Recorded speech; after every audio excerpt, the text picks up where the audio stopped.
یہ ریڈیو صدائے حریت جموں و کشمیر ہے۔ محمد طارق اپڈیٹس کے ساتھ۔ بھارت میں نسلی بالادستی کا نظریہ سر اٹھا رہا ہے۔ بھارتی دانشور خوشونت سنگھ نے جو پیش گوئی کی تھی، مودی حکومت آج اسی راہ پر گامزن ہے۔ پاکستانی وزیر اعظم عمران خان نے سماجی رابطے کی ویب سائٹ پر جاری اپنے بیان میں بھارتی دانشور خوشونت سنگھ کی کتاب دی اینڈ آف انڈیا کے اقتباس کا حوالہ دیا اور ٹویٹ کرتے ہوئے لکھا کہ ہر فاشسٹ دور کو مختلف گروپس یا دھڑوں کی ضرورت ہوتی ہے جو نفرت و خوف کی وجہ سے تحریک پیدا کرتے ہیں۔ کنٹرول لائن کے دونوں جانب پاکستان اور دنیا بھر میں مقیم کشمیریوں، پاکستانیوں اور ان کے ہمدردوں و دوستوں کے مختلف گروہوں نے لوگوں سے اپیل کی ہے کہ وہ بھارتی مصنوعات کا بائیکاٹ کر کے مقبوضہ کشمیر میں اسے غیر انسانی محاصرہ اور لاک ڈاؤن ختم کرنے پر مجبور کریں تاکہ کشمیری عوام بھی کھلی فضا میں سانس لے سکیں۔ یاد رہے کہ 5 اگست کے غیر قانونی و یک طرفہ اقدام کے خلاف لندن میں موجود ایک بڑے اسٹور کے مالک نے تمام بھارتی مصنوعات اسٹور سے اٹھوا کر کشمیری عوام کے ساتھ یکجہتی کا اظہار اور آئندہ بھارتی مصنوعات کا مکمل بائیکاٹ کا اعلان کیا تھا۔ بائیکاٹ کی یہ اپیل بھارت میں اقلیتوں کے ساتھ ہونے والے امتیازی سلوک کے خلاف بھی کی گئی ہے۔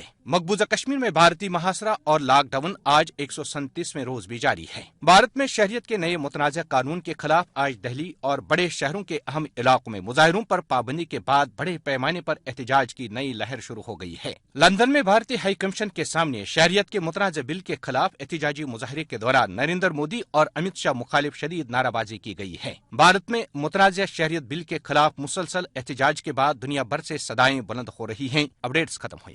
نریندر مودی کے متنازع اور مسلم دشمن بل کی منظوری نے بھارتی مسلمانوں میں ایمان کی نئی حرارت پیدا کی ہے۔ یہی وجہ ہے کہ وہ مودی کو چیلنج دیتے ہوئے اس عزم کا اعادہ کر رہے ہیں کہ اگر ہمیں دبانے یا بھگانے کی کوشش کی گئی تو ہم وہ راستہ اختیار کریں گے جو ہماری شریعت نے ہمیں دیا ہے۔ بھارت کے ایک معروف خطیب جرجیس انصاری نریندر مودی کو للکار رہے ہیں۔ مودی اور موٹے سن، تو کیا سمجھتا ہے کہ تیرے اس قانون سے ہم بھاگ جائیں گے؟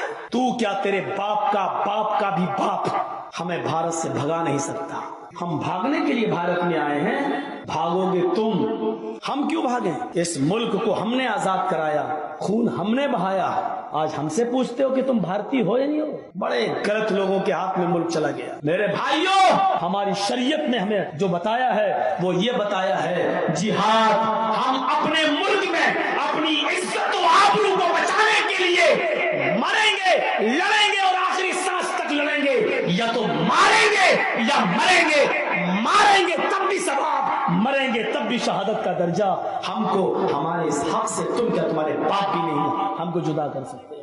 یہ تھے بھارت کے ایک معروف خطیب جرجیس انصاری جو اس عزم کا اظہار کر رہے تھے کہ ہم اپنے حق کے حصول کے لیے میدان عمل میں آئیں گے۔